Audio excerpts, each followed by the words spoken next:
Hello. അപ്പോൾ ഇന്നത്തെ video എന്ന് പറഞ്ഞാൽ എനിക്ക് കുറച്ച് മെസ്സിൻ്റെ കുറച്ച് കാര്യങ്ങളും ഹോസ്റ്റൽസിൻ്റെ കുറച്ച് കാര്യങ്ങളൊക്കെ കുട്ടികൾ ചോദിച്ചിട്ടുണ്ടായിരുന്നു കേട്ടോ. അതിനെക്കുറിച്ചാണ് ഇന്നത്തെ വീഡിയോയിൽ ഞാൻ ചെയ്യാനായിട്ട് ഉദ്ദേശിക്കുന്നത്. അപ്പം മെയിനായിട്ട് ഇന്നത്തെ മെസ് ഫീസ് ഹോസ്റ്റൽ ഫീസിൻ്റെ കാര്യങ്ങളൊക്കെ ചോദിച്ചിട്ടുണ്ടായിരുന്നു. മെസ് ഫീസ് എങ്ങനെയാണ്, ഹോസ്റ്റൽ ഫീസ് എങ്ങനെയാണ്, നിങ്ങൾക്ക് കറക്റ്റായിട്ടുള്ള ഫീസ് സ്ട്രക്ചർ അറിയണമെങ്കിൽ, അതായത് അക്കാഡമിക് ഫീസ് ഉൾപ്പെടെ ഹോസ്റ്റൽ ഫീസ് എല്ലാം അറിയണമെങ്കിൽ നിങ്ങൾക്ക് ജസ്റ്റ് ഒന്ന് സെർച്ച് ചെയ്ത് നോക്കിയാൽ മതി. Fees structure of CU Raj എന്ന് പറഞ്ഞു, സെൻട്രൽ യൂണിവേഴ്സിറ്റി ഓഫ് രാജസ്ഥാൻ എന്ന് പറഞ്ഞത്. അപ്പോഴത്തേക്ക് ആ ഒരു PDF കിട്ടും. അതിലിങ്ങനെ എല്ലാം ഡീറ്റെയിൽഡ് ആയിട്ട് എഴുതിയിട്ടുണ്ട്. ഏതൊക്കെ കോഴ്സുകളിന് എത്രയൊക്കെ ഫീ ആണെന്നുള്ളതൊക്കെ കൃത്യമായിട്ട് എഴുതിയിട്ടുണ്ട്. അപ്പം അതിൻ്റെ ഒരു ഡൗട്ട് വരാൻ സാധ്യതയില്ല.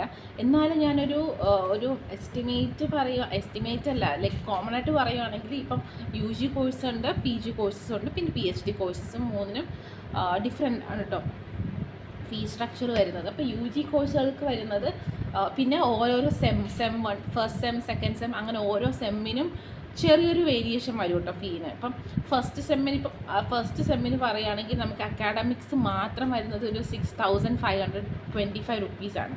ഇപ്പം സെക്കൻഡ് സെമ്മിൽ വരുമ്പം അത് 8,025 റുപ്പീസ് വരും. അങ്ങനെ കുറച്ച് വേരിയേഷൻ വരും കേട്ടോ. പിന്നെ ഹോസ്റ്റൽ ഫീസിൽ വരുമ്പോൾ എല്ലാ സെമ്മും ഒരേപോലെ തന്നെയാണ്, അതിൽ പ്രത്യേകിച്ച് വേരിയേഷനൊന്നും ഉണ്ടാവില്ല. ഹോസ്റ്റൽ ഫീസ് വരുന്നത് 6,000 റുപ്പീസാണ്. PGക്കാർക്കായാലും UGക്കാർക്കായാലും എല്ലാവർക്കും 6,000 റുപ്പീസ് പെർ സെമ്മാണ് കേട്ടോ. 6 മാസത്തേക്ക് 6,000 രൂപ.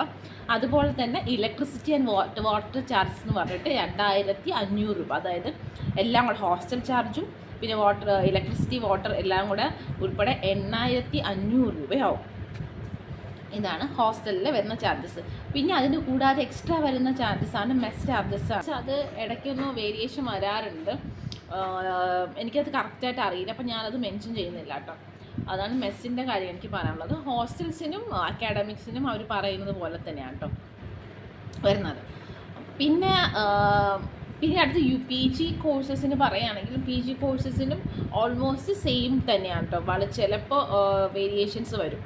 പിന്നെ കോഴ്സസ് കാറ്റഗറി 1, കാറ്റഗറി 2, കാറ്റഗറി 3 അങ്ങനെ 3 കാറ്റഗറീസായിട്ട് തിരിച്ചിട്ടുണ്ട്. അപ്പോൾ ഓരോ കാറ്റഗറീസിനും അവരുടേതായിട്ടുള്ള ഫീ സ്ട്രക്ചറുണ്ട്. അത് ഇച്ചിരി ഡിഫറെൻ്റ് ആയിരിക്കും. അതും കൂടെ ഒന്ന് നോക്കുക. മെയിനായിട്ട് വരിക, കുറേ പേര് ചോദിക്കുന്നുണ്ട് ഈ കോഴ്സ് എടുത്താൽ നല്ലതാണോ, പഠിച്ചാൽ ജോലി കിട്ടുമോ, അങ്ങനെയുള്ള കാര്യങ്ങളൊക്കെ എൻ്റെ അടുത്ത് കുറേ ആൾക്കാർ ചോദിച്ചു. എനിക്ക് എൻ്റെ കോഴ്സിനെ പറ്റിയിട്ടേ വലിയ ധാരണ ഉള്ളൂ കേട്ടോ. വേറെ എൻ്റെ അടുത്ത് കാർഡിയോളജിനെ പറ്റിയിട്ടൊക്കെ ആൾക്കാർ ചോദിക്കുന്നുണ്ടായിരുന്നു. എനിക്ക് വലിയ ധാരണയില്ല. BSc കാർഡിയോളജി ചെയ്താൽ എനിക്ക് ജോലി കിട്ടുമോ, അങ്ങനെയുള്ള കാര്യങ്ങളൊക്കെ ചോദിച്ചിട്ടുണ്ടായിരുന്നു. അതിനെ പറ്റിയിട്ട് എനിക്ക് അധികം അറിയില്ല കേട്ടോ. എനിക്കറിയാവുന്ന കാര്യങ്ങളൊക്കെ എനിക്ക് പറയാൻ, എനിക്ക് അതിനെക്കുറിച്ചിട്ടൊന്നും അറിയത്തില്ല.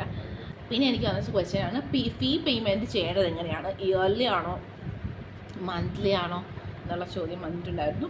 പേ ചെയ്യേണ്ടത് സെമസ്റ്റർ വൈസാണ്. അതായത് നമുക്ക് ഒരു സെമസ്റ്റർ തുടങ്ങുന്നതിന് മുമ്പ് അവർ പേ ചെയ്യാൻ പറയും. അങ്ങനെയാണ് കേട്ടോ പേ ചെയ്യേണ്ടത്. അങ്ങനെ 4 പ്രാവശ്യം, അതായത് 4 സെമസ്റ്റർ. PG കോഴ്സുകൾക്കാണെങ്കിൽ 4 സെമസ്റ്റേഴ്സിന് വേണ്ടിയിട്ട് 4 പ്രാവശ്യം പേ ചെയ്യേണ്ടി വരും. അങ്ങനെയാണ് വരുന്നത്.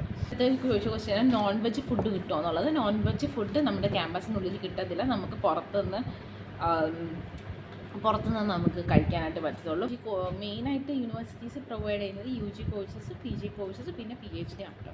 ഇപ്പോൾ UG കോഴ്സസ് ഇപ്പോൾ 4 ഇയർ ഇൻറ്റഗ്രേറ്റഡ് കോഴ്സസ് ആണ്. 2 വർഷം മുമ്പ് വരെ അതായത് UG PG ഇൻറ്റഗ്രേറ്റഡ് കോഴ്സസ് ആയിരുന്നു. അത് 5 വർഷത്തെ കോഴ്സസ് ആയിരുന്നു. ഇപ്പോൾ ആ കോഴ്സ് എല്ലാം ടെർമിനേറ്റഡ് ആയിട്ടുണ്ട്. ഇപ്പം എല്ലാം 4 ഇയർ കോഴ്സസാണ്. പിന്നെ PG കോഴ്സസും ഉണ്ട്. അത് 2 ഇയർ കോഴ്സസ് ആയിട്ടാണ് വരുന്നത്.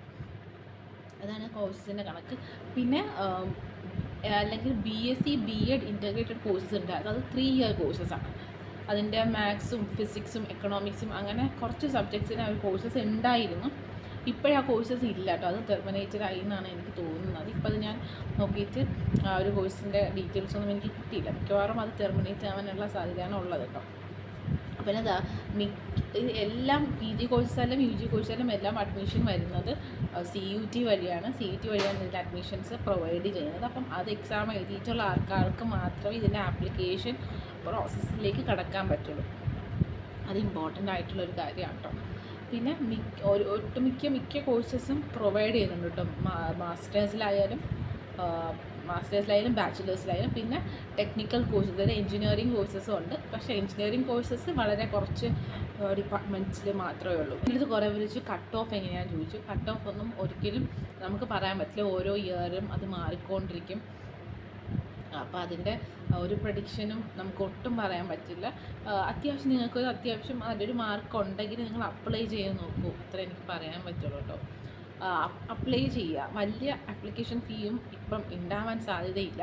അപ്പോൾ അപ്ലൈ ചെയ്ത് നോക്കുക. നമുക്കറിയില്ല, ചിലപ്പോൾ കിട്ടാൻ ചാൻസ് ഉണ്ടാവും. നിങ്ങൾക്ക് അത്രയ്ക്ക് താല്പര്യമുള്ള കോഴ്സാണെങ്കിൽ നിങ്ങൾ അപ്ലൈ ചെയ്തിടുക. പിന്നെ നിങ്ങൾക്ക് ഇപ്പം കോഴ്സ് നോക്കുക. കോഴ്സിന് അപ്പം എന്നിട്ട് അവിടുത്തെ ഫാക്കൽറ്റീസിനെ കുറിച്ചിട്ട് വെബ്സൈറ്റിലൊന്ന് സെർച്ച് ചെയ്ത് നോക്കുക. അപ്പം അങ്ങനെയുള്ള കാര്യങ്ങളൊക്കെ ചെയ്യുമ്പോൾ നിങ്ങൾക്ക് നല്ല ഇൻട്രസ്റ്റ് തോന്നുന്ന ടോപ്പിക്സൊക്കെ കവർ ആവുന്നുണ്ട്. പിന്നെ സിലബസ് നോക്കുക. താല്പര്യമുള്ള കോഴ്സാണ് അങ്ങനെയൊക്കെ ഉണ്ടെങ്കിൽ നിങ്ങൾ ജസ്റ്റ് ഒന്ന് ഇതിനെ പറ്റിയിട്ട് ഒന്ന് അറിയുക. എന്തൊക്കെയാണ് കോഴ്സസ്, അവിടുത്തെ സിലബസ് എങ്ങനെയാണ്. അപ്പം അങ്ങനെയുള്ള കാര്യങ്ങളൊക്കെ ഒന്ന് ഒരു ഐഡിയ ഉണ്ടാക്കി വെക്കുക കേട്ടോ. എന്നിട്ട് നമുക്ക് ആപ്ലിക്കേഷൻ പ്രൊസീജിയറിലേക്ക് പോവുക. പിന്നെ ലാംഗ്വേജിൻ്റെ കാര്യം ചോദിച്ചാൽ, അതുകൊണ്ട് മിക്ക ഇപ്പോൾ പി ജി കോഴ്സസ് എല്ലാം ഞാൻ പി ജി ആണ് ചെയ്തതുകൊണ്ട് പറയുകയാണ്, പി ജി കോഴ്സിലെ എല്ലാ ഫാക്കൽറ്റീസും അവിടെ നമുക്ക് ഇംഗ്ലീഷിൽ തന്നെയായിരിക്കും ക്ലാസ് എടുത്ത് തരിക. ചില കുട്ടികൾക്ക് ചിലപ്പം മിക്ക പ്രൊഫസേഴ്സും ഹിന്ദി ആയിരിക്കണം അവരുടെ ലാംഗ്വേജ്, മദർ ടങ് എന്ന് പറയുന്നത്. പക്ഷേ അവരങ്ങനെയല്ല, അവർ ഇംഗ്ലീഷിൽ തന്നെ ക്ലാസ് എടുത്ത് തരും.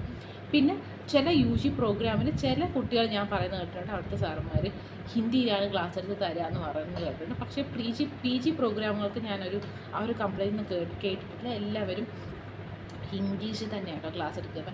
അങ്ങനൊരു ലാംഗ്വേജ് പ്രോബ്ലം വരാൻ സാധ്യതയില്ല.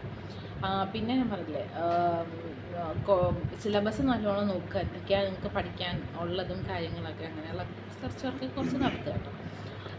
പിന്നെ അടുത്ത് ചോദിച്ചായിരുന്നു, ഒരുപാട് മലയാളീസ് ഉണ്ടോ എന്നുള്ള കാര്യം ചോദിച്ചിട്ടുണ്ടായിരുന്നു. ഒരുപാട് മലയാളീസ് ഉണ്ട്. അതായത് ഒരു അറ്റ് എ ടൈം ഒരു മിനിമം ഒരു 100 മലയാളീസെങ്കിലും അവിടെ ഉണ്ടാവും, പഠിക്കാനായിട്ട് ഉണ്ടാവും കേട്ടോ. ഇതുവരെയുള്ള കണക്കനുസരിച്ച് അങ്ങനെയാണ്.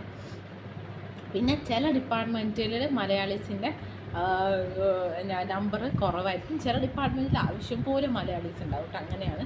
ഇപ്പം ചില ഡിപ്പാർട്ട്മെൻറ്റ് ഒട്ടും ഞാൻ കണ്ടിട്ടില്ലാത്ത ഡിപ്പാർട്ട്മെൻറ്റ് എന്ന് പറയുക എക്കണോമിക്സ്, അറ്റ്മോസ്ഫിയറിക് സയൻസ്, പിന്നെ ഇംഗ്ലീഷ്, അങ്ങനെയുള്ള അത്യാവശ്യം സബ്ജക്ട്സിനൊക്കെ മിക്ക സബ്ജക്ട്സിനും മലയാളീസ് ഉണ്ട്.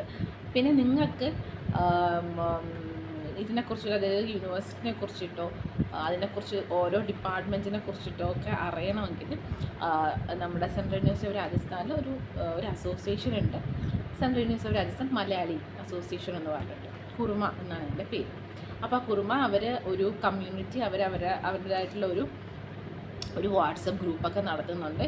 അപ്പം ആ വാട്സപ്പ് ഗ്രൂപ്പിൽ എന്തെങ്കിലും ക്വസ്റ്റ്യൻസ് ഉണ്ടെങ്കിൽ ചോദിച്ചു കഴിഞ്ഞാൽ, അപ്പം അതാത് ഡിപ്പാർട്ട്മെൻറ്റ് പഠിക്കുന്ന കുട്ടികൾ, അപ്പം നിങ്ങൾക്ക് സബ്ജക്റ്റിനെ കുറിച്ചിട്ടോ അവിടുത്തെ അങ്ങനത്തെ കുറച്ച് കാര്യങ്ങൾ അറിയുകയാണെങ്കിൽ അതാത് കുട്ടികൾ അതിന് റിപ്ലൈ തരുന്നതായിരിക്കും. അപ്പം ഞാൻ അതിൻ്റെ ലിങ്കും കൂടെ ഞാൻ ഇതിൽ ഷെയർ ചെയ്തേക്കാം. അപ്പോൾ നിങ്ങൾക്ക് അതിൽ ആ കമ്മ്യൂണിറ്റിയിൽ ജോയിൻ ചെയ്യാം. അപ്പോൾ അവർ നിങ്ങൾക്ക് വേണ്ടിയുള്ള ഹെൽപ്പ് എന്തായാലും ചെയ്തു തരും. അപ്പം അത് ഇപ്പോഴത്തെ അവിടെ ഉള്ള കുട്ടികളുടെ ആയിരിക്കും. അപ്പോൾ നിങ്ങൾക്ക് നല്ല ഐഡിയ കിട്ടും.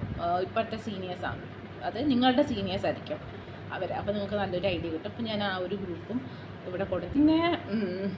പിന്നെ ഞാൻ ഹോസ്റ്റൽസിൻ്റെ കാര്യം, അക്കാഡമിക്സിൻ്റെ കാര്യം കുറച്ച് വീഡിയോസ് ഞാൻ ഓൾറെഡി ചെയ്തിട്ടുണ്ട്. നിങ്ങൾക്ക് ആ വീഡിയോസൊക്കെ ഒന്ന് കണ്ടു നോക്കാട്ടോ, എങ്ങനെയാണെന്ന് കാര്യങ്ങളൊക്കെ അറിയാനായിട്ട്.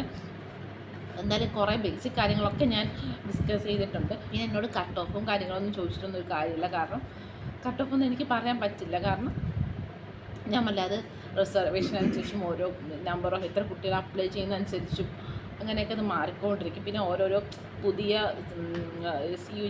CUT ചിലപ്പോൾ പുതിയ സബ്ജക്ട്സൊക്കെ സബ്ജക്റ്റ് കോഴ്സൊക്കെ പുതിയ എക്സാംസൊക്കെ ഉണ്ടെന്ന് തോന്നുന്നു. അപ്പോൾ അങ്ങനെയൊക്കെ വരുന്നതുകൊണ്ട് നമുക്കത് ഒട്ടും പ്രഡിക്റ്റബിൾ അല്ല. ഓക്കെ, അപ്പോൾ ഇത്രയാണ് ഇന്നത്തെ വീഡിയോ ഞാൻ പറയാനായിട്ട് ഉദ്ദേശിച്ചിട്ടുള്ളത്. നിങ്ങൾക്ക് എന്തെങ്കിലും ക്വസ്റ്റ്യൻസ് ഉണ്ടെങ്കിൽ നിങ്ങൾക്ക് എനിക്ക് മെസ്സേജ് ചെയ്താൽ മതി. മെസ്സേജ് അല്ല, കമൻറ്റായിട്ട് ഇട്ടാൽ മതിയോ. ഇത്രയുള്ള ഇന്നത്തെ വീഡിയോ. അടുത്ത വീഡിയോയിൽ കാണാം. ബൈ.